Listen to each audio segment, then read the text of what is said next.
तो स्वागत है आपका एक नए वीडियो में। ये हमारा घटना चक्र एंशिएंट हिस्ट्री का क्लास नंबर 14 है, जिसके अंतर्गत आज हम लोग मौर्य साम्राज्य को ही कंटिन्यू करेंगे। तो पिछले क्लास में हम लोग यूनानी आक्रमण के बारे में पढ़े और साथ ही साथ मौर्य साम्राज्य को स्टार्ट किए थे और मौर्य साम्राज्य के अंतर्गत हम लोग 35 क्वेश्चन तक इसको सॉल्व कर लिए थे। आज के क्लास में हम लोग इसके आगे यानी कि 36 नंबर क्वेश्चन से हम लोग इनको देखते हैं कि इसमें क्या क्या इंपॉर्टेंट बात कहा गया था। हम सभी को पता है कि जो आपका 35 नंबर क्वेश्चन है इसमें बताया गया कि अशोक के शासनकाल में बौद्ध सभा किस नगर में आयोजित की गई थी।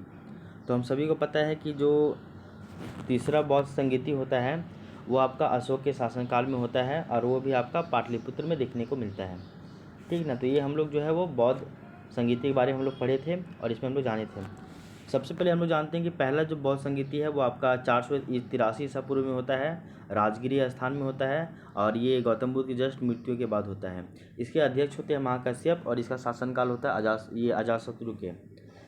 दूसरा बौद्ध संगीति 383 ईसा पूर्व में होता है। ये स्थान है वैशाली, अध्यक्ष है सबाकामी और शासनकाल है अशोक का कालाशोक का। तीसरा बौद्ध संगीति 250 ईसा पूर्व में जो कि होता है आपका पाटलिपुत्र में और इसका जो है जो अध्यक्ष है वो आपका मोगलीपुत्र 30 होते हैं, मोगलीपुत्र 30। और ये किसके शासनकाल में? तो अशोक के शासनकाल में होता है। चौथा जो बौद्ध संगीति होता है वो आपका 98 ईस्वी में होता है एडी में और वो क्षेत्र है कुंडलवन जम्मू कश्मीर में। इसके अध्यक्ष होते हैं 2 ठो, एक होते हैं वसुमित्र अध्यक्ष और एक होते हैं अश्वघोष जो कि उपाध्यक्ष होते हैं। और ये सम्राट जो है कनिष्क के शासनकाल में होता है। यहाँ तक आपको समझ में आ गया होगा। इसके बाद देखिए क्वेश्चन नंबर 36 की बात की जा रही है कि निम्नलिखित मौर्य शासक बौद्ध धर्म के अनुयायी थे। तो अगर हम लोग बौद्ध धर्म के अनुयायियों की बात करें तो हम लोग जानते हैं कि अगर हम लोग देखें तो बौद्ध धर्म में बहुत सारे अनुयायी होते हैं, बहुत सारे राजा महाराजा जो है वो बौद्ध धर्म को मानने वाले होते हैं। इनमें से हम लोग जानते हैं कि कुछ अगर इम्पोर्टेंट की बात की जाए तो वो है, तो हम सभी को पता है इसमें कि अशोक जो है वो आपका बौद्ध धर्म को अपनाता है कलिंग विजय के बाद। अगर हम लोग चंद्रगुप्त मौर्य की बात करें तो चंद्रगुप्त मौर्य जो है वो आपका जैन धर्म का फॉलोवर है। अगर हम लोग जैन धर्म के फॉलोवर की बात करें तो जैन धर्म को मानने वाले राजा जैसे कि उदयीन है, बंदराजा है, चंद्रगुप्त मौर्य है, कलिंग नरेश खारवेल है, राष्ट्रकूट के राजा अमोघ वर्ष है। इसके अलावा चंदेल शासक जो है ये सभी भी जैन धर्म को मानते हैं। तो चंद्रगुप्त मौर्य जो है वो जैन धर्म को मानता था। अशोक तो हम लोग जानते हैं बौद्ध धर्म को मानता है। इसके अलावा हम लोग बिंदुसार के बारे में जानते हैं। तो बिंदुसार के बारे में जानते हैं तो बिंदुसार का सही उत्तर हो जाएगा कि बिंदुसार जो है वो आपका ये आजीवक संप्रदाय को मानता है। और आजीवक संप्रदाय का हम लोग जानते हैं कि वो किसके द्वारा आजीवक संप्रदाय को स्टार्ट किया गया था। तो हम सभी को पता है कि आजीवक संप्रदाय जो है वो मखलीपुत्र गोसाल ने स्टार्ट किया था। और आजीवक संप्रदाय जो है यहाँ पे ये नियतिवाद में विश्वास रखता है। तो ऑप्शन के हिसाब से देखिएगा तो 2 और 4 सही हो जाएगा, यानी कि option number D.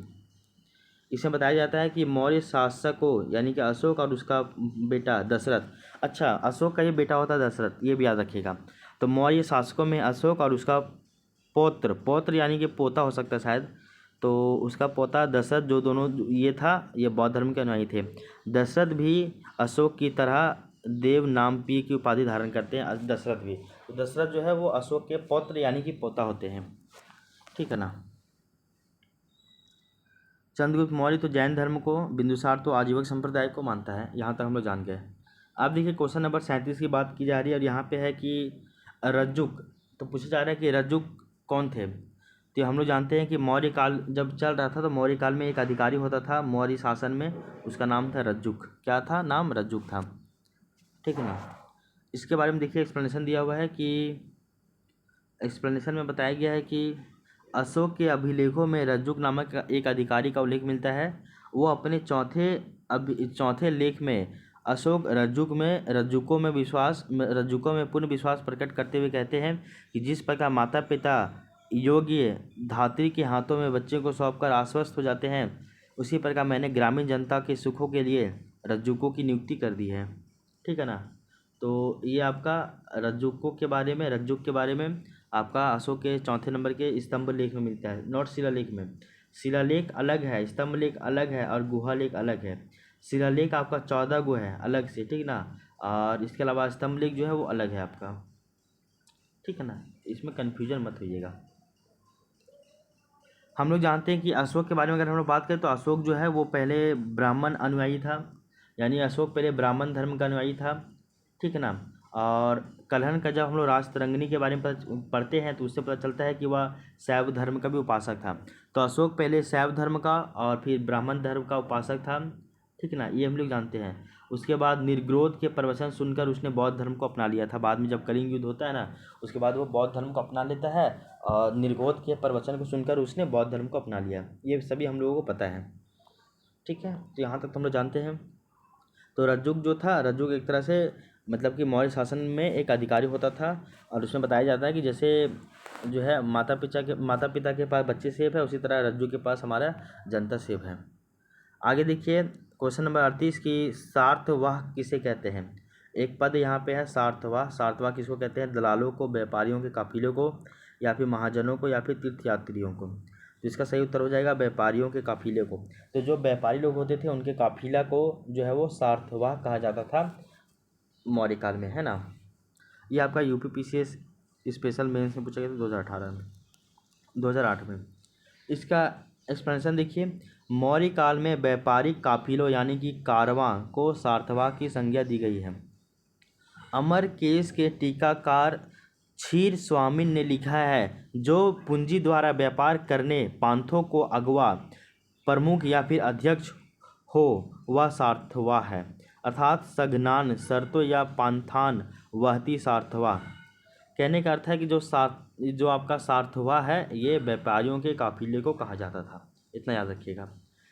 Question number 39 देखिए, निम्नलिखित में से कौन सा जो अधिकारी मौर्य प्रशासन का भाग नहीं है। तो हम लोग जानते हैं कि रज्जुक तो वहाँ पे था मौर्य प्रशासन में, युक्त भी था, प्रादेशिक भी था, जबकि अग्रहारिक ये नहीं था। और ये आपके राजस्थान PCS में 2013 में पूछा गया था इस तरह का क्वेश्चन। तो यहाँ देखिए इसके बारे में, तो अशोक के लेखों में उसके प्रशासन के महत्वपूर्ण पदाधिकारियों के नाम मिलते हैं। अशोक के जो है अभिलेख जो है वहाँ पे उसके प्रशासन के जो अधिकारी हैं इनका नाम भी मिलता है। अशोक का अगर हम लोग तृतीय शिलालेख की बात करते हैं तो तीसरे नंबर का शिलालेख जो है, इसमें राजकीय अधिकारियों को यह उपदेश दिया गया है, आदेश दिया गया है कि वो हर 5वें वर्ष के उपरांत दौरे पे जाए, और इसमें कुछ धार्मिक नियमों का भी उल्लेख होता था, ठीक है ना। तो तीसरे नंबर का जो शिलालेख है उसमें अधिकारियों का नाम मिलता है, जिसमें अधिकारी देखिएगा तो उसमें ये युक्त है, रज्जुक है और आपका प्रादेशिक है। तो युक्त कहने का अर्थ होता है कि जो जिले के अधिकारी होते थे और ये राजस्व वसूलते थे। तो युक्त का काम क्या था? ये राजस्व यानी रिवेन्यू को कलेक्ट करते थे, ये जिले के अधिकारी होते थे और ये जो है राजस्व कलेक्ट करते थे। रज्जु के बारे में अभी बताया गया था कि ये पहले केवल राजस्व विभाग का ही कार्य करते थे, किंतु बाद में इन्हें न्यायिक अधिकार भी दिया गया। तो रज्जु जो है वो न्यायिक अधिकार से संबंधित था। और अशोक बोलता है कि जिस तरह से माता पिता के पास बच्चे सेब है, ठीक उसी तरह जो है रज्जु के पास जो है वो हमारे प्रजा सेब है। यानी कि रज्जु किसी के साथ भी अन्याय नहीं करेगा, सबके साथ न्याय करेगा, ठीक है ना। आगे हम लोग देखिए प्रादेशिक, तो प्रादेशिक जो है वो मंडल का प्रधान अधिकारी होता था और इसे न्याय का भी काम करना पड़ता था। तो प्रादेशिक जो है वो भी आपका न्याय का काम करता था। रज्जुक वो भी आपका न्याय का काम करता था। पहले ये राजस्व काम करता था लेकिन बाद में ये न्याय का काम करने लगा। उसके अलावा अगर हम लोग युक्त की बात करें तो युक्त जो है एक आपका जिला का अधिकारी होता था, जिसको राजस्व कलेक्ट करने का जो है वो काम सौंपा गया था।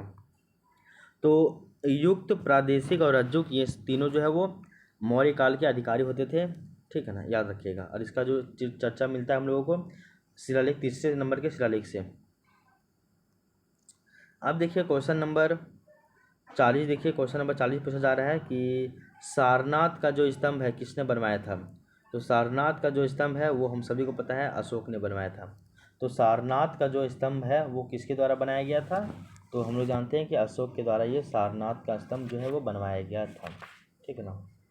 तो इसके बारे में भी आपको पता होना चाहिए। अब इसके बारे में हम लोग डिटेल से इसके आगे की चर्चा देखते हैं। और इसमें बताया जा रहा है कि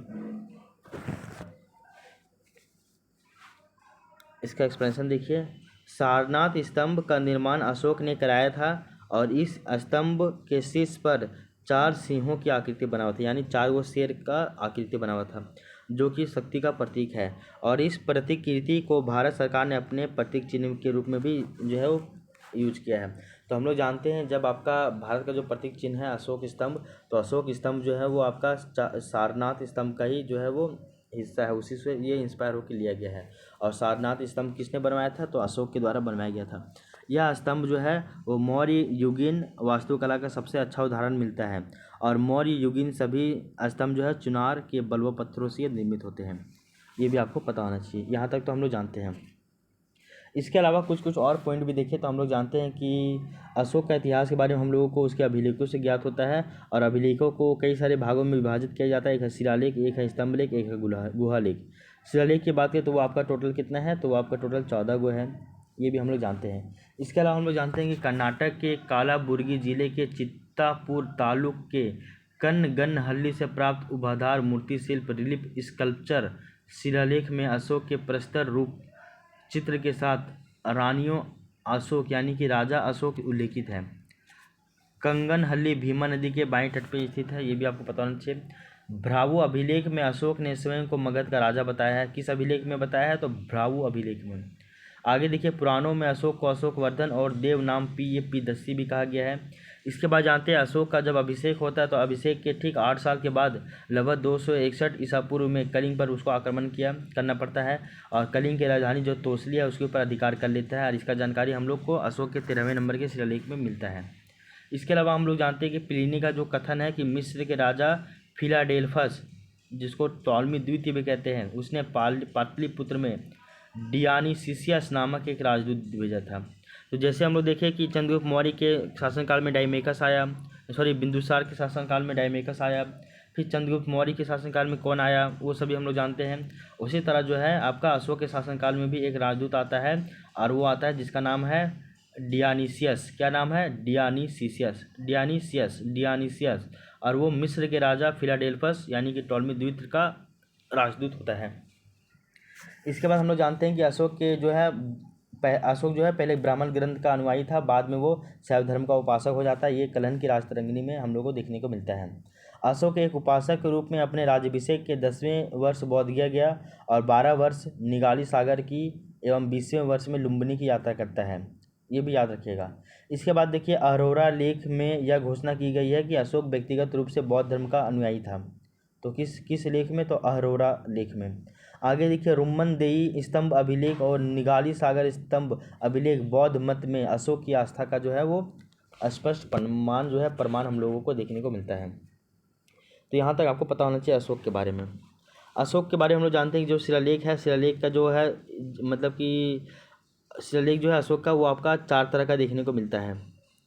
एक है जैसे आपका ब्राह्मणी लिपि, एक है खरुष्टी लिपि, एक आपका अरमाइक लिपि, एक आपका ग्रीक लिपि। तो ब्राह्मणी लिपि इंडिया में देखने को मिलता है, खरुष्टी लिपि पाकिस्तान में देखने को मिलता है, और अरमाइक और ग्रीक लिपि ये जो है वो आपका अफगानिस्तान वाले क्षेत्र में देखने को मिलता है। जेम्स प्रिंसेप ने 1837 ईस्वी में पहली बार इसके अभिलेख को पढ़ा था और हम लोगों को जानकारी दिया था, समझा ना। आगे भी हम लोग देखते हैं। इसके अलावा अशोक के बारे में और भी बताया जाता है कि अभी बताया गया था अशोक के बारे में जो पॉइंट।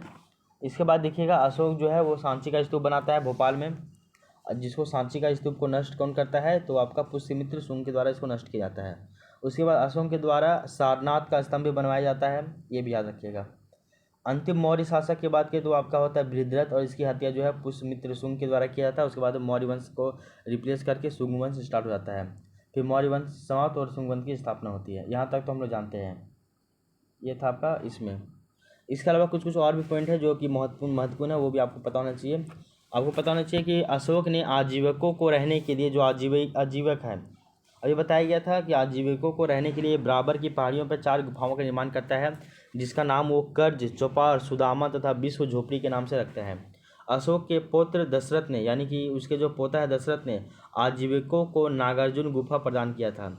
और अशोक के 7वें स्तंभ लेख में आजीविकों का उल्लेख किया गया है तथा महामात्रों को आजीविकों की हितों का ध्यान रखने के लिए भी कहा गया है।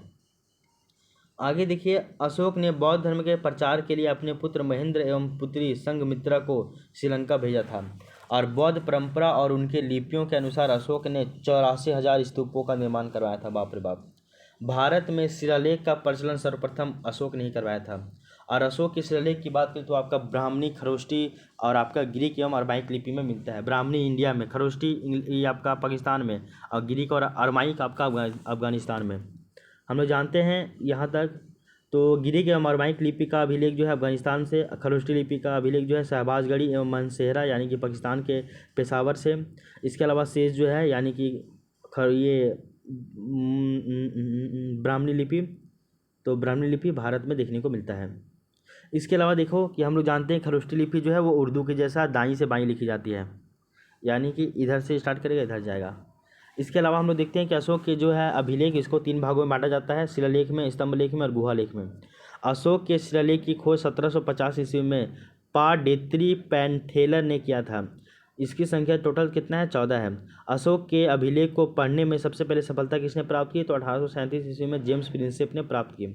आगे देखिए, अशोक के स्तंभ लेखों की संख्या 7 है, जो कि केवल ब्राह्मणी लिपि में लिखा गया है और वो अलग अलग स्थानों से मिलता है। ठीक है ना? क्या बोले, देखो अशोक के शिलालेखों की संख्या 14 है।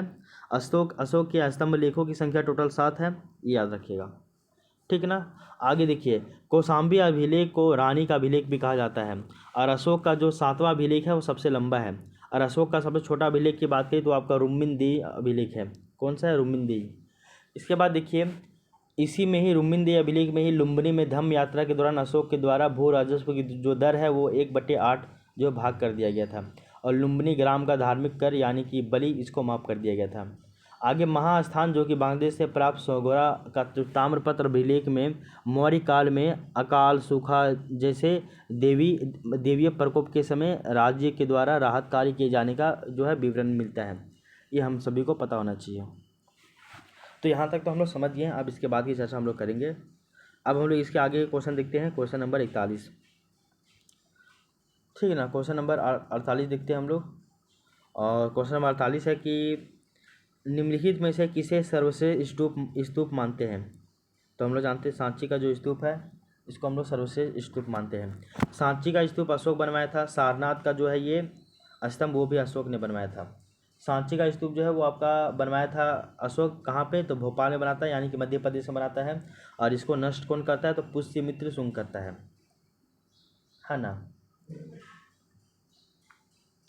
आगे देखो, इसमें बताया जाता है कि स्थापत्य कला के दृष्टिकोण से सांची का जो स्तूप है वो सर्वश्रेष्ठ माना गया है। सांची जो है मध्य प्रदेश के रायसेन जिले में स्थित है। इसका निर्माण अशोक ने करवाया था। इस स्तूप का आरंभिक काल 3री शताब्दी ईसा पूर्व में इसका निर्माण हुआ था। आगे देखिए, अगर हम लोग भरूच का स्तूप की बात करें तो वो भी मध्य प्रदेश में स्थित है, और भरूच के स्तूप की खोज जो अलेक्जेंडर कनिंघम के द्वारा किया गया था। अमरावती का जो स्तूप है वो आंध्र प्रदेश के पलनाडु जिले में देखने को मिलता है, कृष्णा नदी के दाहिने तट पे। कर्नल कॉलिन मैकेंजी ने 1797 ईस्वी में इस स्तूप का पता लगाया था। सारनाथ का धमेक स्तूप मूल रूप से अशोक के शासनकाल में या समय में बनवाया गया था, जिसका वर्तमान स्वरूप गुप्त काल में निर्मित होता है। यह स्तूप बिना अधिष्ठान के समतल भूमि पर बनाया गया था। तो सारनाथ का स्तूप के बारे में जानिएगा तो आपका अशोक के शासनकाल में स्टार्ट हुआ था, लेकिन वो पूरा काम संपन्न आपका गुप्त काल में पूरी तरीके से बना। देखो क्या बोला गया, देखो सबसे पहले अगर हम लोग देखें सांची का स्तूप ये आपका भोपाल में है। इसके अलावा हम लोग देखें तो जो आपका सारनाथ का स्तूप है, तो सारनाथ का भी स्तूप देखिए कौन कौन पॉइंट याद रखना वो देखो। सांची का स्तूप जो है वो आपका मध्य प्रदेश में है। ठीक है ना? इसके अलावा हम लोग देखें तो भरूच का स्तूप ये भी आपका मध्य प्रदेश में, भरूच का भी स्तूप है। इसके अलावा अगर अमरावती स्तूप की बात करें तो वो आपका आंध्र प्रदेश के पलनाडु जिले में है। और इसके बाद अगर हम लोग देखें तो एक और स्तूप आता है, वो है आपका सारनाथ का स्तूप। तो सारनाथ का स्तूप जो है वो आपका अशोक के काल में स्टार्ट हुआ था बनना, और जो गुप्त काल में पूरी तरीके से बन के तैयार हुआ। इसका लोकेशन नहीं बताया गया। ठीक है? ये 4 स्तूप याद रखिएगा। सांची का स्तूप किस शासक ने बनाया था? तो हम लोग जानते हैं कि वो आपका अशोक ने बनाया था। जबकि सांची के स्तूप को किसने तोड़ा था? तो वो आपका पुष्यमित्र शुंग ने तोड़ा था। सांची का स्तूप जो कहाँ बनाया था? तो भोपाल मध्य प्रदेश से बनाता है। इसके अलावा सारनाथ का जो है स्तूप ये भी आपका मौर्य काल में स्टार्ट होता है, लेकिन इसको पूरी तरीके से संपन्नता गुप्त काल में मिलती है।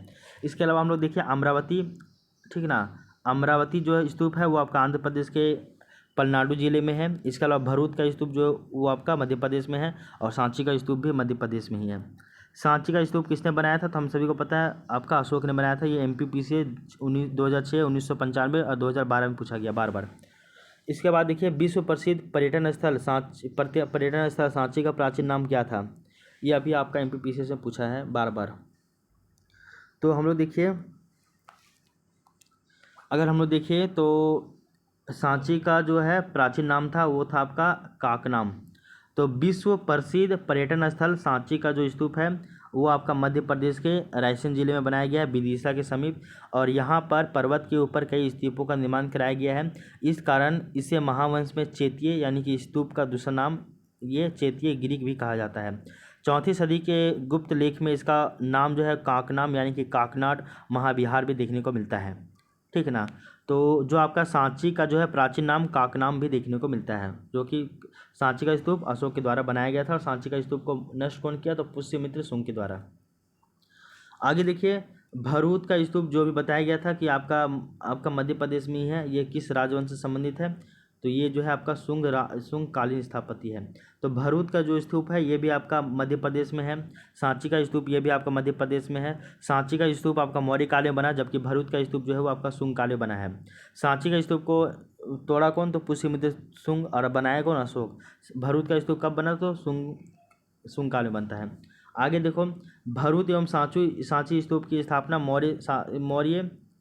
मौर्य शासक अशोक के शासनकाल में हुई थी। भरूच स्तूप की पाषाण वेदिका तथा एवं तोरणों का निर्माण शुंग काल में किया गया था। सांची के स्तूप का परिवर्धन एवं सौंदर्यीकरण इसी काल में हुआ था। अतः प्रश्नगत विकल्पों में भरूच का स्तूप शुंगकालीन स्थापत्य कला का सुंदर एग्जाम्पल है। देखो, ये राजस्थान पीछे 2023 से पूछा गया था। आप ये समझो कि सांची का स्तूप और जो है भरूच का स्तूप, ये दोनों का जो है स्थापना स्टार्टिंग किया गया था मौर्य काल में ही। लेकिन जो भरूच का स्तूप है इसके ऊपर तोरण लगाने का काम, इसके ऊपर वेदिका बनाने का काम, इसके ऊपर तोरण लगाने का काम, ये सभी जो है वो आपका शुंग काल में हुआ था, यानी शुंग वंश के दौरान हुआ था। इसलिए हम लोग इसको शुंग काल का सर्वश्रेष्ठ जो है वो एग्जाम्पल मानते हैं कला का, भरूच के स्तूप को। भरूच का स्तूप और सांची का स्तूप दोनों मध्य प्रदेश में है, और दोनों जो है मौर्य काल में ही बनना स्टार्ट होता है। बाद में जो भरूच का स्तूप है यहाँ पे देखेंगे तो मौर्य काल के बाद जो शुंग काल आता है, शुंग वंश आता है, तो इस समय इसका वेदिका और इसका तोरण बनता है भरूच का स्तूप का। तो इसलिए हम लोग इसको शुंग राजवंश के ही कला का जो है सुंदर एग्जाम्पल मानते हैं। क्वेश्चन नंबर 46 देखिए, निम्नलिखित में से किस स्तूप का तोरण द्वार पर अशोक एवं उसकी दो रानियों का जो है वो बोधि वृक्ष तीर्थ यात्रा का अंकन मिलता है। तो आपको पता होना चाहिए कि जो आपका सांची का जो स्तूप है, तो सांची के स्तूप में ही अशोक, वहाँ पे सांची का स्तूप जो उसका जो तोरण द्वार होता है, हर एक स्तूप में तोरण द्वार होगा, वेदिका होता है। तो सांची का स्तूप का जो तोरण द्वार है यानी कि जो इंट्री गेट है, इस इंट्री गेट में अशोक और उसकी दो ठो रानियों के साथ यहाँ पे बोधि वृक्ष के जो है तीर्थ यात्रा का अंकन मिलता है। यहाँ पे अशोक जो है वो अपनी दो ठो रानियों के साथ जो है वो बोधि वृक्ष इसका वो तीर्थ यात्रा कर रहा है। इसका अंकन मिलता है कहाँ पे, तो सांची स्तूप में। तो सांची का स्तूप मध्य प्रदेश के रायसेन जिले में स्थित है, और यहाँ पर स्तूप का निर्माण जो है मौर्य शासक अशोक के द्वारा करवाया गया था। इस स्तूप के दक्षिणी तोरण द्वार पर अशोक एवं उसकी दो रानियों के साथ बोधि वृक्ष तीर्थ यात्रा बोधगया का अंकन किया गया है। इसके अतिरिक्त इस स्तूप के तोरण द्वार पर महात्मा बुद्ध के जन्म यानी कि महाभिनिष्क्रमण, उसके महापरिनिर्वाण के पश्चात कुशीनगर में उसके अवशेषों के बटे आदि दृश्य भी यहाँ पे देखने को मिलते हैं। सांची का स्तूप बौद्ध धर्म से संबंधित है।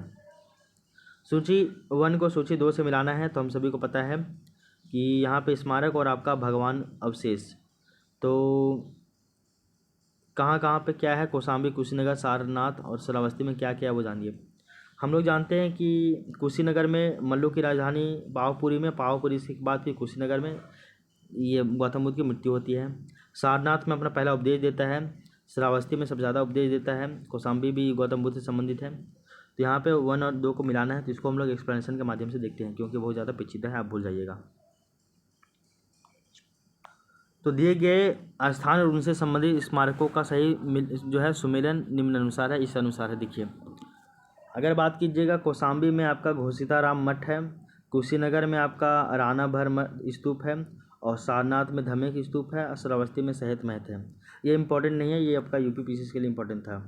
क्वेश्चन नंबर 48 देखिए कि तीर्थ यात्रा के समय सम्राट अशोक निम्नलिखित स्थानों पर गए थे, उन्होंने किस मार्ग का अनुगमन किया था। बाप रे बाप, इस तरह भी क्वेश्चन देता है यूपीपीसीएस, और ये 1999 में दिया है। बाप रे बाप। हटाइए इसको, जीपीएससी नहीं पूछेगा। अशोक के शिलालेख यानी कि इंस्क्रिप्शंस में प्रयुक्त भाषा कौन सा है, तो हम लोग जानते हैं वो आपका प्राकृतिक भाषा है ज़्यादा। तो बताया जाता है कि अशोक के इतिहास के बारे में हम लोग को जो है उसके अभिलेखों से ही प्राप्त होता है जानकारी। उसके अभिलेखों को 3 भागों में जो है जो विभाजित किया गया है। एक आपका शिलालेख, एक आपका स्तंभ लेख और एक आपका गुहा लेख। शिलालेख जो है टोटल 14 गो है, स्तंभ लेख टोटल 7 गो है। 14 गो शिलालेख है और जो विभिन्न लेखों से प्राप्त हुआ है, जो भिन्न भिन्न स्थानों से प्राप्त हुआ है। इनमें से प्रमुख स्थान जैसे कि शहबाजगढ़ी, मानसेहरा, कालसी, गिरनार, धौली, जौगढ़, एरागुडी तथा सोपारा। और अशोक के अधिकांश अभिलेख जो है वो प्राकृतिक भाषा में मिलते हैं और ब्राह्मणी भाषा में भी मिलता है। सॉरी, प्राकृतिक भाषा में, और लिपि की बात करें तो ब्राह्मणी लिपि में। भारत में जितना भी अशोक का अभिलेख मिला है लगभग लगभग ब्राह्मणी लिपि मिला है। और ये भाषा की बात करें तो वो आपका प्राकृतिक भाषा में देखा गया है। केवल 2 ठो अभिलेख, एक आपका शहबाजगढ़ी और एक आपका मानसेरा जो कि पाकिस्तान में है, इसका जो है ब्राह्मणी ना होकर इसका जो है लिपि खरोष्टी है, बाएं से दाएं, मतलब दाहिना से बायां। तक्षशिला से आर्मेयिक लिपि में लिखा गया एक भग्न अभिलेख सर एक कुना नामक स्थान से ग्रीक तथा अरमाइक लिपियों में लिखा गया है। ग्रीक एवं अरमाइक भाषा का प्रयोग हुआ है और इसमें ग्रीक एवं अरमाइक लिपि भी लिखा गया है। खास करके ये अफगानिस्तान में देखने को मिलता है, ठीक है ना, ये भी याद रखिएगा आप। तो अशोक के अधिकांश अभिलेख प्राकृतिक भाषा में लिखा गया है, लेकिन लिपि की बात करें तो आपका भारत में ब्राह्मणी लिपि, पाकिस्तान में खरोष्टी लिपि और अरमाइक और ग्रीक लिपि जो है वो अफगानिस्तान वाले क्षेत्रों पर। शहबाजगढ़ी और मानसेरा दोनों में खरोष्टी लिपि मिलता है पाकिस्तान में। आगे देखिए क्वेश्चन नंबर 50 कि निम्नांकित में से कौन सा अशोककालीन अभिलेख खरोष्टी लिपि में लिखा गया है। तो हम सभी को पता है कि आपका शहबाजगढ़ी और मानसेरा, तो शहबाजगढ़ी और मानसेरा लिखा गया पाकिस्तान वाले में। पत्थर का प्राचीनतम शिलालेख किस भाषा में थे, तो हम लोग जानते हैं वो आपका प्राकृतिक भाषा में थे। और लिपि की बात करें तो ब्राह्मणी लिपि, खरोष्टी लिपि, अरमाइक लिपि और ग्रीक लिपि में। क्वेश्चन नंबर 52 देखिए ब्राह्मणी लिपि का प्रथम उद्दाचन किस पर उत्कीर्ण अक्षरों से लिखा गया है, तो पत्थरों की पट्टियों पर। बताया जाता है कि ब्राह्मणी लिपि का प्रथम उद्दाचन पत्थर की पट्टियों यानी कि शिलालेखों पर उत्कीर्ण अक्षरों से किया गया है। इस कार्य को संपादित करने वाले प्रथम विद्वान जो है यानी कि जेम्स प्रिंसेप 1837 में पहली बार इसको पढ़ते हैं। क्वेश्चन नंबर 53 देखिए कि अशोक के शिलालेखों को सर्वप्रथम किसने पढ़ा था, तो हम सभी को पता है जेम्स प्रिंसेप ने पढ़ा था। तो जेम्स प्रिंसेप ने पढ़ा था और ये कब पढ़ा था, तो आपका 1837 में पढ़ा था। क्वेश्चन नंबर 54 देखिए, ये बहुत बार पूछा गया कि अशोक के अभिलेखों को सर्वप्रथम किसने पढ़ा, तो जेम्स प्रिंसेप ने पढ़ा था 1837 ईस्वी में।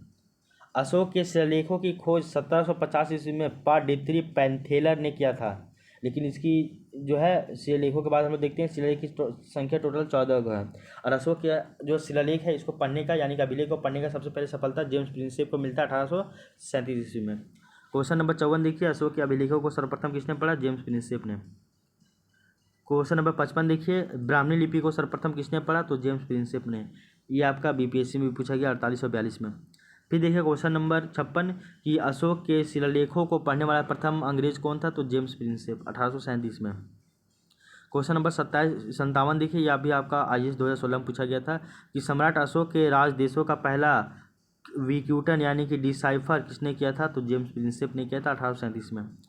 फिर देखिए आपका झारखंड PCS में पूछा गया है 2021 में कि मौर्य साम्राज्य के पेशावर के निकट उत्तर पश्चिम भारत में उत्तर पश्चिम भाग में अशोक के शिलालेख कैसे मिलते हैं, तो पेशावर यानी कि पाकिस्तान में है। तो हम लोग जानते हैं भारत में ब्राह्मणी लिपि, पाकिस्तान में जो है वो शहबाजगढ़ी और मानसेरा यहाँ पे इलाकों में जो है वो लिपि मिलता है आपका खरोष्टी। इसके अलावा अरमाइक और ग्रीक मिलता है आपका अफगानिस्तान में। तो इसका जो सही उत्तर हो जाएगा आपका वो हो जाएगा आपका खरोष्टी लिपि यानी कि ऑप्शन नंबर डी। तो ये है आपका पेशावर से ही आप जान लीजिएगा, ये पाकिस्तान की बात की जा रही है तो वहाँ पे आपका खरोष्टी लिपि है। और ये आपका GPSC प्रीलिम्स 2021 में पूछा गया था। सोचिए इस तरह क्वेश्चन पूछता है। इसके बारे में बताया जाता है एक्सप्लेनेशन कि मौर्य साम्राज्य के पेशावर के निकट उत्तर पश्चिमी भाग में जो है वो खरोष्टी लिपि में अशोक के अभिलेख प्राप्त हुए हैं। अशोक के अधिकांश अभिलेख जो है प्राकृतिक भाषा में और ब्राह्मणी लिपि में लिखा गया भारत में। 2 अभिलेख देखिए शहबाजगढ़ी और मानसेरा, उसकी लिपि ब्राह्मणी ना होकर खरोष्टी होती है, ठीक है ना। और सर एक कुना की लिपि अगर देखें तो आपका अरमाइक और ग्रीक है। क्वेश्चन नंबर 59 देखिए कि वह स्थान जहाँ पे प्राक अशोक ब्राह्मणी लिपि का पता चलता है। ब्राह्मणी लिपि तो वो देख लीजिए नागार्जुनकोंडा, ब्रह्मगिरी, मास्की और अनुराधापुर, ये सभी तो भारत में ही है। तो भारत में आपका ब्राह्मणी लिपि तो यहाँ बताया जा रहा है कि ये इसका ऑप्शन होगा अनुराधापुर। ये तो हमको भी नहीं पता है, इसका एक्सप्लेनेशन देखते हैं। प्राक अशोक ब्राह्मणी यानी कि 4वीं शताब्दी ईसा पूर्व लिपि का पता श्रीलंका स्थित अनुराधापुर से हम लोग को चलता है। और कुछ और स्थानों के अभिलेखों से इस प्रकार की लिपि का साक्ष्य भी मिलता है, जिसके नाम इस प्रकार है: पीपरहवा, सोहगौरा और महास्थान। क्वेश्चन नंबर 60 देखिए, प्राचीन भारत में निम्नलिखित में से कौन सी लिपि दाईं से बाईं लिखी जाती थी? तो वह आपका खरोष्टी लिपि, ठीक ना। आगे देखिए क्वेश्चन नंबर 61 कि निम्नलिखित में से प्राचीन भारत की कौन सी लिपि दाहिने से बाईं लिखी जाती थी? तो हम सभी को पता होना चाहिए खरोष्टी लिपि। और ये आपका 65वां बीपीएससी 2019 में भी पूछा गया क्वेश्चन। क्वेश्चन नंबर 62 देखिए कि अशोक का अपने शिलालेखों में सामान्यतः जिस नाम से उल्लेख हुआ है क्या मिलता है? तो प्रियदर्शी मिलता है आपका। प्रियदर्शनी के नाम से हम लोग जानते हैं इसको, मिलता है नाम इसका। प्रियदर्शनी के अलावा और क्या क्या मिलता है? तो आपका देव नाम प्रियदर्शनी के रूप में मिलता है। इसके अलावा अब पुराणों में अशोक को अशोक वर्धन भी कहा गया, ये भी नाम आपको पता होना चाहिए। अब देखिए कि नेक्स्ट क्वेश्चन की बात करते हैं। क्वेश्चन नंबर आपका है 63। और क्वेश्चन नंबर 63 है कि अशोक अपने शिलालेखों में अशोक सामान्यतः किस नाम से जाने जाते हैं? तो वो है आपका प्रियदर्शी। और ये आपका 65वां बीपीएससी 2019 में पूछा गया था। क्वेश्चन नंबर 64 देखिए कि अशोक के अभिलेखों में किस शासक का उल्लेख प्रियदर्शी एवं देवनाम प्रिय के रूप से मिलता है? तो वो है आपका अशोक। ये आपका एमपीपीसी प्रीलिम्स 2015 पूछा गया था, 10 साल पहले आज से। क्वेश्चन नंबर 65 देखिए, निम्नलिखित वक्तव्यों में कौन सा एक वक्तव्य अशोक के प्रस्तर स्तंभों के बारे में बतलाता है? प्रस्तर अभिलेख के बारे में बतलाता है, ये आपका आईएएस में पूछा गया था, ये जरूरी नहीं, इसको हटाइए। क्वेश्चन नंबर 66 देखिए कि निम्नलिखित में से किस उभारदार मूर्ति शिल्प रिलीफ स्कल्पचर शिलालेख में अशोक के प्रस्तर रूप चित्र के साथ रानियों अशोक यानी कि राजा अशोक का उल्लेखित है? तो आपका कंगनहल्ली के बारे में याद रखिएगा। कंगनहल्ली क्या पता है नाम? तो कंगनहल्ली के बारे में, ठीक है ना।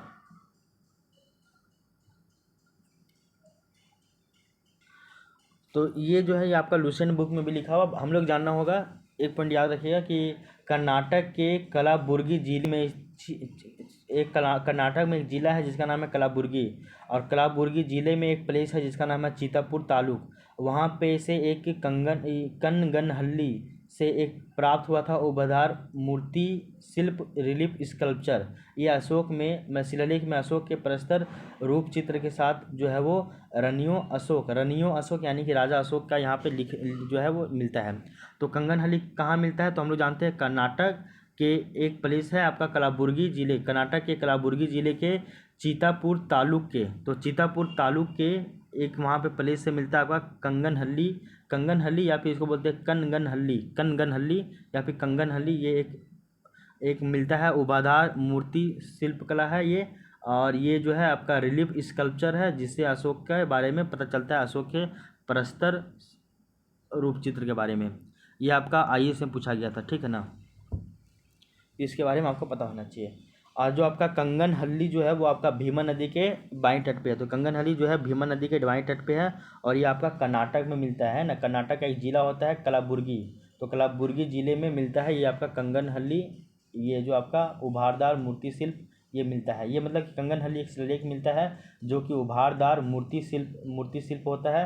और ये आपका रिलीफ स्कल्पचर ये शिलालेख होता है, रिलीफ स्कल्पचर शिलालेख होता है, ठीक है ना। और इसमें जो है वो अशोक के बारे में मिलता है क्या? प्रस्तर रूप चित्र के साथ, प्रस्तर यानी कि फोटो भी बना होता है जिसमें रानियों अशोक यानी कि राजा अशोक के बारे में उल्लेखित है। कंगनहल्ली ये भी याद होना चाहिए, ये लुसेंट में दिया हुआ है। क्वेश्चन नंबर 67 देखिए, निम्नलिखित में से किस एक अभिलेख में अशोक के व्यक्तिगत नाम का उल्लेख मिलता है? तो वो है एक आपका अशोक का एक मासिक अभिलेख है, इसमें इसका नाम मिलता है व्यक्तिगत। तो अशोक के इतिहास का हमें मुख्यतः उसके अभिलेखों से ही पता होता है। अभी तक 40 से भी अधिक अभिलेख प्राप्त हो चुके हैं। मास्की, गुर्जरा, नीतुर और उडेगोलम के अभिलेखों में जो है अशोक के बारे में व्यक्तिगत रूप से जानकारी मिलता है। तो मास्की के बारे में याद रखिएगा। क्वेश्चन नंबर 68 देखिए, ये आपका राजस्थान पीसीसी में रिपीट किया था आईएएस वाला क्वेश्चन कि निम्नलिखित अभिलेखों में से किस अभिलेख में अशोक नाम देखने को मिलता है? तो मास्की के जो है लघु अभिषेक में। तो मास्की एक नाम याद रखिएगा, मास्की। फिर आपका गुर्जरा, फिर आपका है नेतुर और आपका है उडेगोलम। क्या है? उडेगोलम। तो मातुर क्या बोले, सॉरी, मास्की, फिर गुर्जरा, फिर है नेतुर और उसके बाद है उडेगोलम। इन सभी से अशोक के बारे में व्यक्तिगत जानकारी मिलता है, अभिलेखों में व्यक्तिगत नाम मिलता है। आगे देखिए, क्वेश्चन नंबर, निम्नलिखित अभिलेखों में से किसमें अशोक का नामोल्लेख मिलता है? तो हम सभी को पता है कि आपका एक मास्की, गुर्जरा, फिर आपका है नेतुर और आपका उडेगोलम। तो गुर्जरा है यहाँ पे, तो गुर्जरा में मिलता है। अगर ये ऑप्शन में नहीं रहता, मास्की रहता, मास्की भी सही हो जाता, नेतुर रहता, वो भी आपका सही हो जाता, और आपका उडेगोलम भी रहता तो वो भी आपका सही हो जाता। क्वेश्चन नंबर 70 देखिए कि अशोक का रुम्मिन देव जो स्तंभ है वो किससे संबंधित है? तो हम लोग जानते हैं कि अशोक का एक अभिलेख मिलता है जिसका नाम है रुम्मन देवी। और रुम्मन देवी अभिलेख के बारे में आप सभी को पता होना चाहिए डिटेल से इसके बारे में। और रुम्मन देवी अभिलेख क्या कहता है वो देख लीजिए आप, हल्का सा एक पॉइंट। तो आप सभी को पता होना चाहिए कि अशोक का जो रुम्मिन देवी अभी स्तंभ है वो किससे संबंधित है? तो बुद्ध के जन्म से संबंधित, गौतम बुद्ध के जन्म से संबंधित है। इसके बारे में देखिए कि अशोक ने, कि यहाँ बताया गया है कि, अरे यार ये तो बहुत कन्फ्यूजन हो जा रहा है इससे। बोला जा रहा है कि अशोक ने अपने राज्याभिषेक के 20 वर्ष बाद लुम्बिनी की यात्रा किया तथा वहाँ पे एक शिला स्तंभ यानी कि रुम्मिनदेही लघु स्तंभ जो है वो स्थापित करता है। और उसमें बुद्ध की जन्म भूमि होने के कारण लुम्बिनी ग्राम का जो है बलि कर माफ़ कर देता है, और जिसका जो है भू राजस्व 1/6 से घटाकर 1/8 कर देता है। तो आप सभी को पता होना चाहिए, जैसे कि हम लोग जब बात करते हैं कौशाम्बी अभिलेख का, तो कौशाम्बी अभिलेख को हम लोग जानते हैं कि वो आपका रानी का अभिलेख कहलाता है। ठीक इसी तरह अशोक का जो 7वां अभिलेख है वो सबसे लंबा है, ये हम लोग जानते हैं। अशोक का सबसे छोटा अभिलेख जो है वो जो है आपका, सबसे छोटा जो अभिलेख है वो आपका रुम्मिनदेही अभिलेख है। तो अशोक का सबसे छोटा अभिलेख जो है वो आपका रुम्मिनदेही अभिलेख है, और सबसे लंबा अभिलेख जो है वो आपका 7वां नंबर का है। इसके बाद देखते हैं हम लोग कि जो आपका रुम्मिनदेही अभिलेख है इसमें, इसी में ही बताता है कि इसी में जो है लुम्बिनी में, जो कि गौतम बुद्ध का जन्म स्थान है, तो लुम्बिनी में धम्म यात्रा के दौरान अशोक के द्वारा जो है भू राजस्व का जो दर था उसको घटा दिया जाता है। तो अशोक का यहाँ पे जब वो लुम्बिनी में जाता है आपका तीर्थ यात्रा करने के लिए, तो वहाँ पे जब वो जानता कि ये गौतम बुद्ध का जन्म का स्थान है, यानी कि यहीं पे उनका जन्म हुआ था और वो बहुत ज़्यादा गौतम बुद्ध से प्रभावित थे, तो वो क्या करते हैं कि जो लुम्बिनी गाँव है यहाँ पे जो है भू राजस्व यानी कि रिवेन्यू का जो दर है घटा देते हैं, 1/6 से घटाकर और कर देते हैं 1/8। ठीक ना, ये कर देते हैं। और साथ ही साथ यहाँ पे जो धार्मिक कर था, लुम्बिनी गांव का जो धार्मिक कर था यानी कि जो बलि है उसको माफ़ कर दिए, बोले ठीक है तुम लोग का बलि नहीं लेंगे, धार्मिक कर मतलब नहीं लिया जाएगा। ठीक ना, तो ये याद रखिएगा। तो 7वां सबसे छोटा अभिलेख है रुम्मिनदेही अभिलेख, ये अशोक का। इसके अलावा देखिए क्वेश्चन नंबर 71 से मतलब 71 से बताया जा रहा है कि आपका गुर्जरा लघु शिलालेख जिनमें अशोक का नाम उल्लेख किया गया है ये कहाँ पे स्थित है? देखिए हम लोग जानते हैं कि 3-4 को नाम याद रखिएगा। एक आपका गुर्जरा, एक है नेतुर, एक है आपका उडेगोलम और एक है आपका मास्की। इन सभी अभिलेख में जो है सम्राट अशोक का डायरेक्ट नाम देखने को मिलता है। ये अगर आप पूछा जा रहा है गुर्जरा कहाँ है, तो गुर्जरा जो है आपका मध्य प्रदेश के दातिया जिले में है, तो गुर्जरा जो है आपका एमपी में है। ठीक है ना। और गुर्जरा, मास्की, उदयपुलम और नेटूर, उडेगोलम और नेटूर, इन सभी से जो है वो अशोक के बारे में डायरेक्ट जानकारी मिलता है, अशोक के नाम से अभिलेख मिलता है। तो अशोक का नामोल्लेख करने वाला गुर्जरा लघु शिलालेख ये मध्य प्रदेश के दातिया जिले में स्थित है। क्वेश्चन नंबर 72 देखिए, केवल वह स्तंभ जिसमें अशोक ने स्वयं को मगध का सम्राट बताया। तो एक अभिलेख हम लोग जानते हैं जिस अभिलेख में मगध का सम्राट बताता है अशोक खुद अपने आप को, तो आपको पता होना चाहिए वो कौन सा अभिलेख है। ठीक ना। तो आपको पता होना चाहिए, जैसे कि हम लोग जानते हैं कि जो कर्नाटक के कलबुर्गी जिले में स्थित एक जो आपका अभिलेख मिलता है जिसका नाम है कंगनहल्ली। वो जो कंगनहल्ली जो है वो आपका मूर्ति शिल्प यानी कि रिलीफ स्कल्पचर के आधार पर मिलता है, जिसमें अशोक के फोटो बना हुआ था और उसमें जो है रानियों अशोक के बारे में जिक्र होता है। वो आपका कंगनहल्ली अभिलेख के बारे में जानते हैं। इसके अलावा हम जानते हैं कंगनहल्ली जो अभिलेख है वो आपका भीमा नदी के जस्ट किनारे है। इसके अलावा एक और भी अभिलेख आता है जिसका नाम है भ्रावु। तो एक आता है भ्रावु या फिर भाब्रू भी बोलते हैं इसको, तो भ्रावु स्तंभ लेख है। और भ्रावी स्तंभ लेख में जो है अशोक जो है वो खुद को मगध का राजा बतलाता है। तो जो है आपका भ्रावु स्तंभ लेख में जो अशोक है वो खुद को अपना राजा बतलाता है। मास्की जो अभिलेख है, मास्की हो गया, उडेगोलम हो गया, नेतुर हो गया, इसके अलावा गुर्जर हो गया, इन सभी में अशोक जो है वो उसका अशोक के नाम से ही अभिलेख मिलता है। रुक्मिणी देवी स्तंभ जो है वो सबसे छोटा स्तंभ लेख है और इसमें बताया जाता है कि जो आपका इसमें जो है इसमें बोला गया था कि अशोक जो है वो लुम्बिनी गांव में जब धम्म यात्रा के लिए जाता है तो वो जानता है कि ये गौतम बुद्ध का जन्म स्थान है। तो इसके बाद जो है गौतम बुद्ध लुम्बिनी गांव में जो है भू राजस्व की जो दर है इसको 1/6 से घटाकर 1/8 कर देता है और लुम्बिनी गांव में जो आपका धार्मिक कर है जिसको बलि बोला जाता था उसको समाप्त कर देता है। ये हम लोग जानते हैं। इसके अलावा एक आपका भ्राभु स्तंभ लेख, और भ्राभु स्तंभ लेख में जो अशोक जो है वो खुद को मगध का राजा बतलाता है, ये भी आपको पता होना चाहिए। तो भ्राभु बैराट स्तंभ लेख में समय अशोक ने समय को मगध का सम्राट बताया है और यही अभिलेख अशोक को बौद्ध धर्मावलंबी प्रमाणित करता भी है। ठीक ना, यहाँ तक हम लोग जानते हैं। ठीक ना, और आपका जो बताया कि आपका कंगन हल्ली जो अभिलेख है यहाँ से आपका अशोक के जो है वो प्रस्तर रूप चित्र के साथ रानियों अशोक का जिक्र यहाँ पे देखने को मिलता है। ठीक ना, तो ये मूर्तिकला में देखने को मिलता है कंगन हल्ली जो है आपका अभिलेख, और वो कर्नाटक में मिलता है। बस इतना याद रखिएगा। क्वेश्चन नंबर 73 देखिए, कालसी प्रसिद्ध है।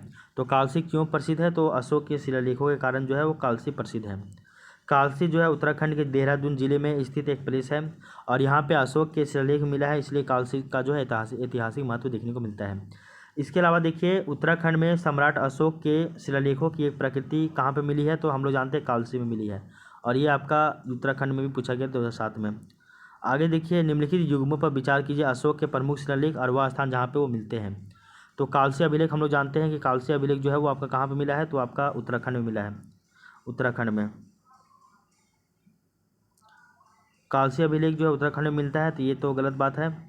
कालसी अभिलेख कर्नाटक में नहीं बल्कि उत्तराखंड में मिलता है, उत्तराखंड में यूके में। ठीक ना, ये भी आपको पता होना चाहिए। बाकी ये सब हमको नहीं पता, इसका एक्सप्लेनेशन देखिए राइट। तो हम लोग जानते हैं विकल्पगत अशोक के शिलालेखों में धौली जो है उड़ीसा मिलती है। धौली जो अभिलेख वो उड़ीसा में, एरगुड्डी अभिलेख यानी कि एरागुड्डी अभिलेख वो आंध्र प्रदेश में, जौगढ़ अभिलेख उड़ीसा में और कालसी अभिलेख जो है उत्तराखंड में मिलता है। और ये आपका IAS 2022 में पूछा गया था, इतना कन्फ्यूजन बाप रे बाप। क्वेश्चन नंबर 76 देखिए, निम्नलिखित में से अशोक का कौन सा शिलालेख धार्मिक संश्लेषण यानी कि समन्वय के बारे में बतलाता है? तो जब हम लोग बात करते हैं अभिलेख नंबर 12वें की बात करते हैं, 12वें की बात करते हैं, देखिए 11वां में धम्म की बात की गई है। धम्म की बात अगर देखें तो आपका 11 में किया गया है धम्म की बात। ठीक है ना, धर्म का जो है धम्म का बात 11 में किया गया है, जबकि 12 में देखें तो वहाँ पे स्त्री महामात्रों की नियुक्ति का बात किया गया है और सभी प्रकार के विचारों का सम्मान जो है वहाँ पे बात किया गया है। और 13वें अभिलेख में जो है आपका कलिंग युद्ध के बारे में लिखा गया है। और जो अगर हम लोग 14वें अभिलेख की बात करें तो वहाँ पे आपका अशोक जो है वो जनता को धार्मिक जीवन जो है वो बिताने का प्रेरित कर रहा है। तो 14वें अभिलेख में धार्मिक जीवन के बारे में बतलाता है। ठीक है ना, ये भी आपको पता होना चाहिए। और अगर हम लोग दूसरे अभिलेख की बात करें, दूसरे अभिलेख में, तो दूसरे अभिलेख में क्या है देखिए, दूसरे अभिलेख की बात करें, देखिए अगर पहला अगर अभिलेख देखें तो उसमें बोलता है शिलालेख देखें तो उसमें बोलता है पशु बलि की निंदा करता है। दूसरा अभिलेख में है यानी कि शिलालेख में जो है वो मनुष्य और पशु दोनों की चिकित्सा का व्यवस्था किया है, ये द्वितीय अभिलेख में। और वहीं अगर 12वें नंबर के अभिलेख देखें तो उसमें आपका स्त्री महामात्रों का नियुक्ति करता है और सभी प्रकार के विचारों का सम्मान की बात करता है। ठीक है ना, तो लिखिए यहाँ लिया गया कि अशोक के 12वां अभिलेख कहता है कि सभी संप्रदायों के सार तत्व में वृद्धि हो, क्योंकि सबका मूल संयम ही है। हमें सभी संप्रदायों का आदर करना चाहिए। अतः स्पष्ट है कि 12वें शिलालेख से धार्मिक संश्लेषण यानी कि समन्वय की बात मिलती है। तो इसमें बोला गया कि सभी धर्मों का सम्मान करना चाहिए। ये आपका अशोक के 12वें नंबर के शिलालेख में बोला गया है, 12वें नंबर यानी कि ऑप्शन ए जो है वो सही हो जाएगा, ऑप्शन ए। इसके बाद देखिए क्वेश्चन नंबर 77 कि कलिंग युद्ध की विजय तथा क्षत्रियों का वर्णन अशोक के किस शिलालेख में यानी कि किस रॉक एडिक्ट में किया गया है? तो हम सभी को पता है वो आपका शिलालेख नंबर 13 में किया गया है। ठीक ना, कलिंग युद्ध के बारे में। शिलालेख 2 में बोला गया है कि आपका धार्मिक समन्वय की बात की गई है। शिलालेख नंबर 12 में बोला गया है कि स्त्री महामात्रों की जो है वो 2 में नहीं, मतलब सॉरी शिलालेख नंबर 12 में जो है वो आपका धार्मिक शिलालेख नंबर 2 में धार्मिक समन्वय की बात की गई है। शिलालेख नंबर 12 में धार्मिक समन्वय की बात की गई है। शिलालेख नंबर 1 में जो है वो आपका पशु पक्षियों का जो है इसका हत्या पर लोग जो पशु बलि की जो है निंदा करता है यानी पशु हत्या पर रोक करता है। शिलालेख नंबर 2 की बात करें तो इसमें जो है वो मनुष्य के साथ साथ पशु पक्षियों का भी जो है चिकित्सा का व्यवस्था करता है। शिलालेख नंबर 12 देखें तो इसमें जो है धार्मिक समन्वय की बात करता है, यानी सभी धर्मों को समान अधिक भाव देना चाहिए। उसके बाद शिलालेख नंबर 13 में जो है वो आपका कलिंग युद्ध के बारे में देखने को मिलता है, ये भी आपको पता हो गया था। अशोक का हम लोग जानते हैं कि अशोक का जो है वो राज्यारोहण होता है 269 BC में, और 269 BC के बाद 8 साल के बाद 261 BC में ही कलिंग युद्ध होता है।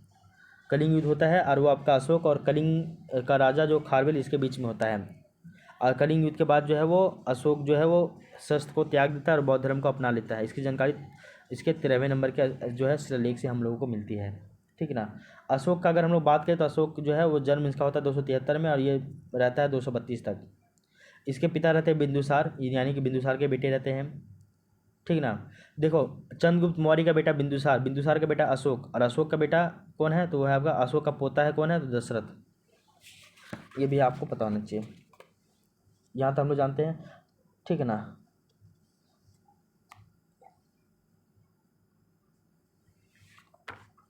कलिंग युद्ध का विवरण हमें किससे मिलता है तो 13वें नंबर के शिलालेख से मिलता है। फिर देखिए नेक्स्ट क्वेश्चन की बात की जा रही है, क्वेश्चन नंबर 79 की बात करते हैं और ये भी इम्पोर्टेंट है। किस अभिलेख में कलिंग विजय का वर्णन किया गया है, ये आपका 66वां बीपीएससी 2020 में पूछा गया था। तो हम लोग जानते हैं कि आपका आई अभिलेख की बात की जा रही है यहाँ पे 13वें शिलालेख में, तो कलिंग विजय का युद्ध कलिंग के बारे में जिक्र किया गया है। मास्की अभिलेख में जानते हैं, मास्की अभिलेख हो गया आपका, गुर्जर अभिलेख हो गया आपका, इसके अलावा देखिए गुर्जर अभिलेख के अलावा देखिएगा तो आपका उडेगोलम अभिलेख, और उसके अलावा देखिएगा नेतुर अभिलेख। इन सभी में जो है मतलब इसको अशोक के नाम से ही अभिलेख मिलता है। रुद्रदामन या फिर रुम्मनदेही अभिलेख से रुद्रदामन नहीं बल्कि रुम्मनदेही अभिलेख से जानते हैं हम लोग कि लुम्बिनी गांव में जो है वो भू राजस्व जो है 1/6 से 1/8 कर दिया था और वहाँ पे धार्मिक कर यानी बलि को हटा दिया था। जूनागढ़ अभिलेख के बारे में कुछ हम लोग को पता होना चाहिए। इसके बाद जो है आपका हाथी गुम्फा अभिलेख, हाथी गुम्फा अभिलेख के बारे में देखिएगा तो इसमें बताया जाता है कि हाथी गुम्फा जो अभिलेख है, इस अभिलेख के माध्यम में बताया जाता है कि यहाँ पे जो है वो कलिंग विजय के बारे में जिक्र किया गया है। अशोक के 13वें नंबर का शिलालेख में और आपका हाथी गुम्फा अभिलेख में कलिंग विजय के बारे में बताया जाता है। तो खारवेल के हाथी गुम्फा अभिलेख, तो खारवेल का जो है एक अभिलेख मिलता है खारवेल में, तो बोला जाता है कि खारवेल के हाथी गुम्फा अभिलेख में नंद राजा के द्वारा कलिंग विजय पर यहाँ से ले गई जिन प्रतिमा को खारवेल द्वारा वापस ले जाने का उल्लेख मिलता है। ध्यातव्य है कि अशोक की कलिंग विजय का उल्लेख अशोक के 13वें शिलालेख में बृहत जो है शिलालेख में हम लोगों को मिलता है। इसके अलावा हाथी गुम्फा अभिलेख जो कि खारवेल के हाथी गुम्फा अभिलेख से भी हम लोगों को ये मिलता है जानकारी। तो हम लोग जानते हैं कि खारवेल के हाथी गुम्फा अभिलेख में नंद जो राजा रहता है महापद्म नंद, वो क्या करता है कि कलिंग को जीत लेता है और कलिंग को जीतने के बाद वहाँ से जिन का प्रतिमा जो है वो ले जाता है। उसके बाद खारवेल द्वारा वापस लाने का उल्लेख मिलता है और ये हम लोग जानते हैं। तो नंद राजा जो है महापद्म नंद वो खारवेल से जिन की प्रतिमा लेके चल जाता है। पहले जीतता है नंद वंश के समय में खारवेल जो है, उसके बाद कलिंग को जीतता है, उसके बाद में फिर जो है वो वापस हो जाता है, उसके बाद फिर से अशोक जीतता है मौर्य काल में कलिंग को। क्वेश्चन नंबर 80 देखिए कि अशोक के निम्न अभिलेखों में से पूर्ण रूपे धार्मिक सहिष्णुता का अभिलेख के प्रति कौन सा अभिलेख समर्पित है। धार्मिक सहिष्णुता, तो धार्मिक सहिष्णुता यानी कि अभिलेख जो है 12 नंबर की बात करें, अभिलेख नंबर 12, इसमें धार्मिक सहिष्णुता यानी कि धार्मिक जो है समन्वय की बात की गई है। अशोक का शिलालेख नंबर 13 में जो है वो कलिंग युद्ध का जिक्र किया गया है, ठीक है ना। यहाँ तक हम लोग पता है। भाबरू जो शिलालेख है यहाँ पे जो है अशोक जो है खुद को मगध का राजा बतलाता है, ये भी हम लोग जानते हैं। आगे देखिए क्वेश्चन नंबर 81 और ये आपका जो है IAS प्रीलिम्स में पूछा गया है और जो हम लोग जानते हैं कि जो है आपका अशोक का जो है एक अभिलेख आता है, अभिलेख नंबर 12 है। अभिलेख नंबर 12 में जो है वो आपका धार्मिक सहिष्णुता की बात कहा गया है, धार्मिक समन्वय की बात किया गया है कि आप सभी धर्मों को समान जो है अधिकार दीजिए, भाव दीजिए, सम्मान दीजिए। ये 81 नंबर क्वेश्चन था, इसको डिटेल से नहीं पढ़ें। आगे देखिए क्वेश्चन नंबर 82 कि अशोक के जो प्रमुख शिलालेख रॉक एडिक्ट संगम राज्य के विषय में बतलाते हैं वो कौन है। तो संगम राज्य के बारे में यानी दक्षिण के बारे में कौन सा जो बतलाता है हम लोग जानते हैं। तो देखो 1 और 10 यहाँ पे देखा जा रहा है 1 और 10, तो अभिलेख नंबर जो 1 है, तो अभिलेख नंबर 1 में हम लोगों को क्या मिलता है तो इसमें पशु बलि की निंदा की गई है। जबकि 10वें में हम लोग जानते हैं कि इसमें अशोक की आदेश देता है कि राजा तथा उच्च अधिकारी हमेशा प्रजा के हित में सोचे, ये गलत हो जाएगा। इसके अलावा एक और आपका 11 है, तो एक तो अभी बताया गया पशु बलि के बारे में, और 11 की बात करें तो इसमें धम्म की बात की गई है, तो इसमें भी जो है आपका संगम राज्य का जिक्र नहीं किया गया है। इसके अलावा देखिए 2 और 14, तो 2 में हम लोग जानते हैं कि इसमें मनुष्य के साथ साथ पशु पक्षियों के भी चिकित्सा का व्यवस्था किया गया है। और इसके अलावा अगर हम लोग 14 की बात करें तो 14 में अशोक जो है वो जनता को धार्मिक जीवन बिताने का जो प्रेरित करता है, यानी कि ये भी नहीं होगा। अब बचता है आपका ऑप्शन नंबर सी, जिसमें हम लोग अभिलेख संख्या 2 और जो है 12 को, मतलब अभिलेख नंबर 2 और 13 को शामिल करते हैं। अभिलेख नंबर 2 में बोला गया है क्या, तो हम लोग जानते हैं कि इसमें पशु और जो है और मनुष्य दोनों का चिकित्सा का प्रावधान किया गया है। इसके अलावा अगर हम लोग देखें अभिलेख नंबर 13 की बात करते हैं, तो अभिलेख नंबर 13 में जो है वो शिलालेख जो 13 है, 13 में हम लोग इसमें कलिंग युद्ध का वर्णन मिलता है और अशोक के हृदय परिवर्तन की बात कही गई है, और इसी में ही 5 यवन राजाओं के नाम का भी उल्लेख मिलता है जहाँ उसने धर्म प्रचारक भेजे थे। तो अगर इस तरह देखा जाए तो ये नंबर ऑप्शन नंबर सी सही हो जाएगा, यानी कि दूसरे और जो है 13वें नंबर का शिलालेख, ये हमको अभी भी कन्फ्यूजन लग रहा है, इसका एक बार हम लोग एक्सप्लेनेशन देख लेते हैं। तो अशोक के दूसरे नंबर के शिलालेख में जो है वो दक्षिण भारतीय चोल, पांड्य, सतीपयुक्त और केरल पुत्र सहित ताम्रपत्री श्रीलंका में सूचना तथा, जबकि 13वें शिलालेख में चोल, पांड्य एवं ताम्रपत्री का उल्लेख मिलता है। अच्छा, तो हम लोग जानते हैं कि 5 यवन राजाओं का जिक्र मिलता है 13वें शिलालेख में कलिंग युद्ध के अलावा, वो भी तो वहाँ से ये सही हो जाएगा। ठीक है, कोई दिक्कत नहीं है। आप एक बार 14 शिलालेख का लिस्ट बनाकर याद कर लीजिएगा। क्वेश्चन नंबर 83 देखिए, निम्नलिखित में से किस दक्षिणी राज्य का उल्लेख अशोक के अभिलेखों में नहीं मिलता है, तो चोल, पांड्य और सतीपुत्र का नाम मिलता है, जबकि सातवाहन का नाम नहीं मिलता है। तो जब हम लोग अशोक का शिलालेख नंबर 13 देखते हैं, तो अशोक के शिलालेख नंबर 13 में कलिंग युद्ध के साथ साथ आपका जो है वो 5 यवन राजाओं का भी नाम मिलता है, जिसमें हम लोग कौन कौन देखते हैं, तो पहला देखते हैं आपका चोल, उसके बाद पांड्य, उसके बाद आपका है सतीपुत्र, तो सतीपुत्र का नाम मिलता है इसमें, फिर आपका केरल पुत्र का नाम मिलता है, और इसी में आपका ताम्रपर्णी यानी कि श्रीलंका का भी नाम मिलता है। तो चोल, पांड्य, सतीपुत्र, फिर आपका है केरल पुत्र और आपका है ताम्रपर्णी, इन सभी का नाम मिलता है। ठीक है ना।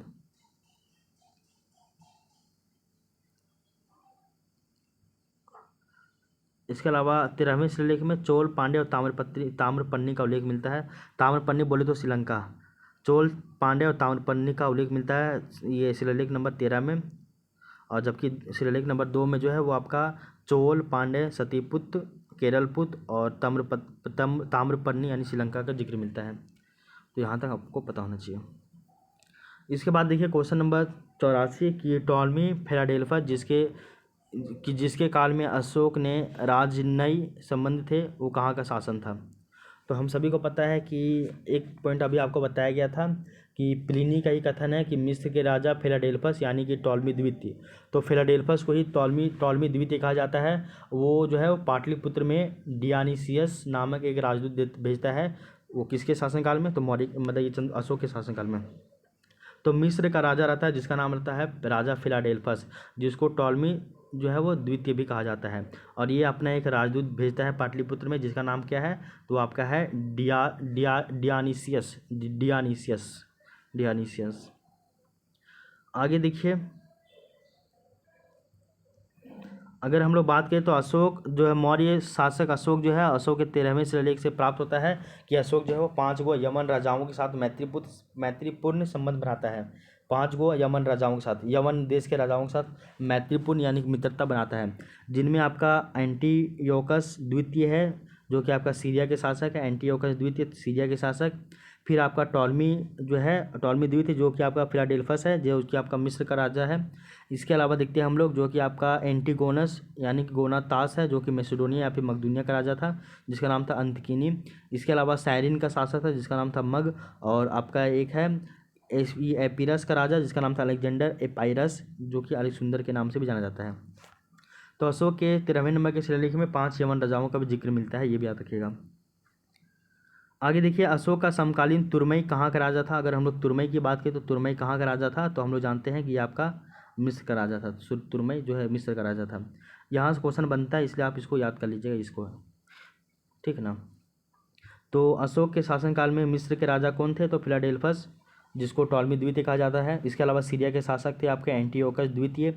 ठीक है, इसके अलावा आप देखिएगा तो मकदूनिया के राजा थे आपके मैसेडोनिया या फिर मकदूनिया के राजा थे एंटिगोनस। इसके अलावा जो है साइरिन के राजा थे मग। और इसके अलावा अगर देखें तो एपिरस के राजा थे अलेक्जेंडर। तो इन सभी चार पाँच गो नाम इसको आप याद कर लीजिएगा, ठीक ना, यहाँ तक आपको पता होना चाहिए।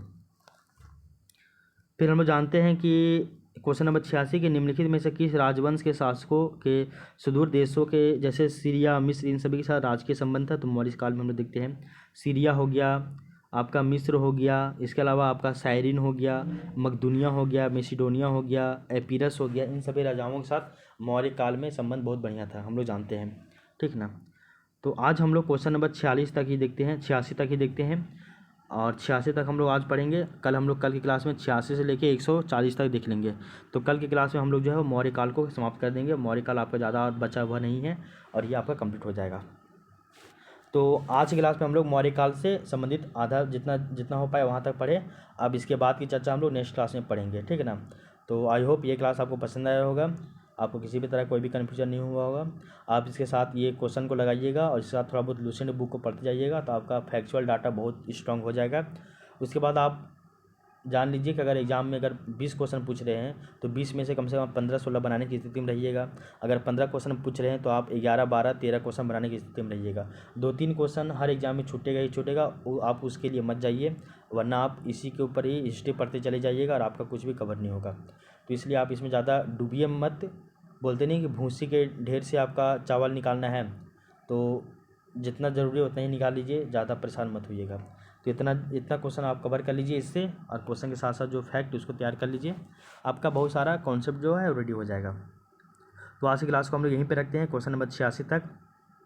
कल से हम लोग क्वेश्चन नंबर 87 से स्टार्ट करेंगे और आगे हम लोग मौर्य काल को कल ही के लेक्चर में समाप्त कर देंगे। उसके बाद मौर्य काल के बाद हम लोग जो है मौर्योत्तर काल की तरफ चलेंगे और मौर्योत्तर काल हमको पढ़कर फिर आगे जल्दी हम लोग एंशिएंट हिस्ट्री को भी कंप्लीट कर देंगे। लगभग हमको लगता है कि 25 क्लास में आपका एंशिएंट हिस्ट्री जो है वो पूरा कंप्लीट हो जाएगा और 25 क्लास में एंशिएंट हिस्ट्री कंप्लीट हो जाने के बाद फिर हम लोग नेक्स्ट आगे की ओर बढ़ जाएंगे।